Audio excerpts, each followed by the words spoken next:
Okay, so we're diving into some really fascinating stuff today. Yeah. You brought some great material on those 5 hindrances in Vipassana meditation. Yeah. Now, Vipassana, that's all about gaining insight through mindful awareness, right? Exact. But as anyone who's tried it knows, you're going to hit some mental roadblocks along the way. Those are the 5 hindrances we're talking about. So think of this deep dive as your guide to understanding and working with those challenges. I think what's so important for people to remember is these hindrances, they're not just meditation obstacles, you Right. know? Right. They're fundamental to the human experience. Yeah, And understanding them can really help you off the cushion as well. for sure. And we're lucky enough to be working with your texts here, which really break each of them down in a clear way. So we'll be exploring, how they show up when you're meditating, and more importantly, what you can do about them. Yeah. And here's where it gets really interesting. These hindrances aren't just, abstract concepts. They have a huge impact on your ability to focus and be present, whether you're meditating or just trying to get through a busy day. They really do. It's like there are these default patterns that our minds fall into, and they can really prevent us from being present and seeing things clearly. Exactly. So yeah, I think it's crucial to understand them not just for a better meditation practice, but for a more fulfilling life in general. 100%. So let's start with the first one, sensual desire. Now, this isn't just about, lust or anything like that. It's broader than that. Yeah. It's more like a craving for any kind of pleasant sensory experience, sights, sounds, taste, touch. Even thoughts sometimes. Oh, yeah, for sure. Like a really engaging thought can pull you in just as strongly. Absolutely. And that wanting can be a hindrance in itself, even if it's for something positive. That's so true. Even wanting to have a good meditation, or wanting to understand something quickly can kind of throw you off balance. Exactly. It's the attachment itself that creates that subtle dissatisfaction and prevents us from fully being in the moment. Right. So in meditation, you might notice this as like really focusing on how comfortable your posture is, or wishing those birds outside would keep singing. Or even just daydreaming about something pleasant. Yeah, totally. And that wanting kind of makes your mind like brittle almost. I like that brittle. It's a good way to put it. Because it's like you're not really open to what's happening right now. You're sort of caught up in this grasping for something else. Exactly. And that's why it's a hindrance, because that constant seeking for pleasure, it prevents your mind from actually settling down and observing the present moment clearly. And that present moment awareness, that's really the key to deeper insight in Vipassana. So what can you actually do about this? Well, your sources suggest a few things, like actively renouncing those distractions, mindfully investigating that desire itself, like really feeling what it feels like. And even reflecting on how everything is impermanent, even those pleasant experiences. Well, yeah, that impermanence thing, that's huge. Yeah. Like recognizing that those pleasant sensations, they're not going to last forever anyway. Right, because then it's like, why are we clinging so much? Yeah, exactly. All right, so moving on to the next hindrance, ill will. And again, this is a little more nuanced than just like outright hatred. Right, it's more encompassing. It includes, aversion, negativity, anger, resentment, Yeah. even just like subtle irritation. And fear, too. Yeah, fear definitely. It's like the general feeling of displeasure towards something. Mm-hmm. And it can be directed inwards as well. Right. All that negative self-talk, self-judgment. Oh, that's a big one. That inner critic can be so loud sometimes. Totally. And it can really block you from making progress. So how does this show up in meditation?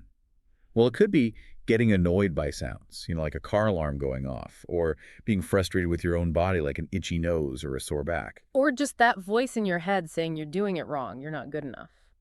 Yeah, exactly. It's like Yeah. your mind is boiling water. It can't see anything clearly through all that bubbling and churning. And I think the danger with ill will is that it can really distort our perception.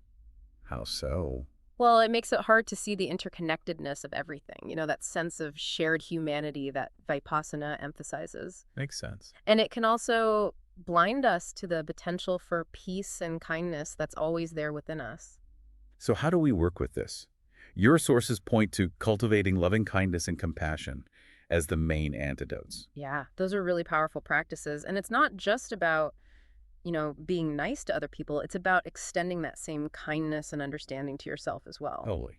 And it can be as simple as just wishing yourself well, or sending good vibes to someone who's annoying you. It's like actively cultivating those positive emotions to counteract the negativity. Mm-hmm.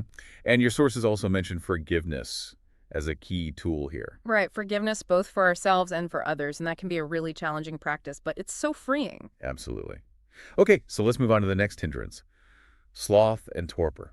Now, this one is all about that feeling of heaviness and dullness, both mentally and physically. Yeah, like that feeling of just wanting to zonk out. Exactly. And it's not just being tired, it's more like a lack of mental energy and engagement. Right, it's like your mind is just kind of foggy and you're not really present. And it can be really sneaky, Yeah. you know? You might think you're paying attention, but your mind is just kind of drifting along. In meditation, this can show up as having a really hard time concentrating, feeling like you're about to fall asleep, and just having really unclear thoughts.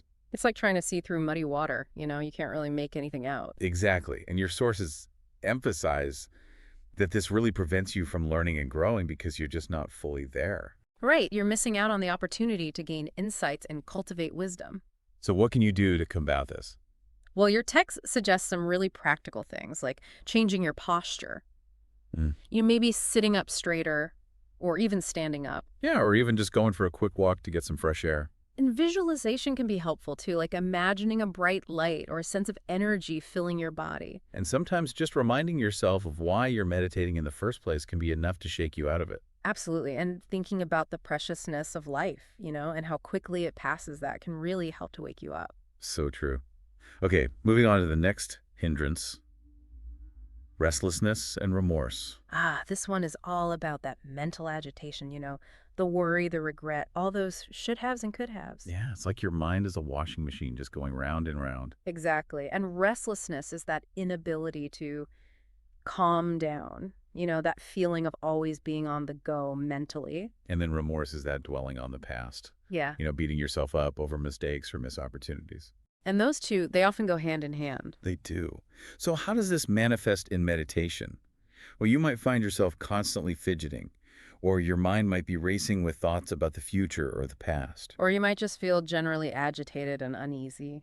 And your sources really highlight how this makes it impossible to focus and see things clearly. Yeah, because when you're caught up in all that mental chatter, you can't really be present with what's actually happening. Exactly, and it leads to a lot of unnecessary suffering. So true. So what can we do about it? Well, the key here is mindful observation.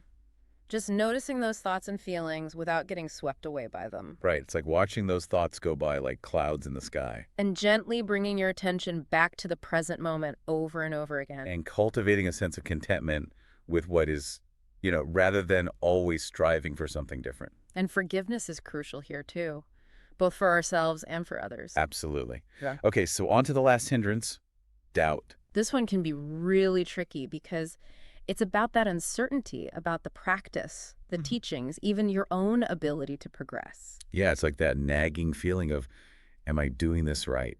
Is this even worth it? And it can really undermine your confidence and motivation. It can. Yeah.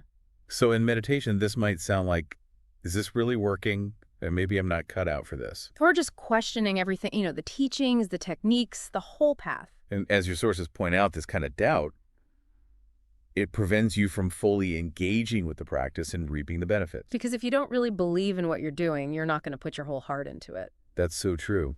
So how do we work with doubt? Well, the antidote isn't blind faith. Right. It's more about investigation. You know, really studying the teachings, asking questions, seeking clarification where you need it. And ultimately it comes down to practice. Exactly, because it's through consistent practice that you start to have your own direct experiences and insights.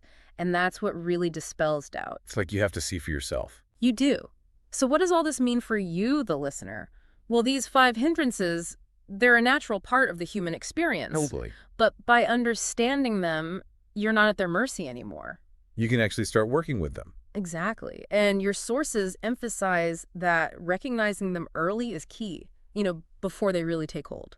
It's like spotting a small crack in the foundation before it becomes a huge problem. That's a great analogy. And the thing is, overcoming these hindrances, it's not just about having a better meditation practice. Right. It's so much bigger than that. It's about cultivating a clearer, more focused, and ultimately more liberated way of being in all aspects of your life. I love that. Yeah. And remember, the gradual lessening of these obstacles, it's a really good sign that you're on the right track. It is. It means you're moving towards deeper insight and understanding.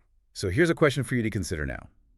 Which of these 5 hindrances is most present in your experience right now? And what small step can you take today to start exploring those antidotes we've been talking about? It's something to really reflect on. Absolutely.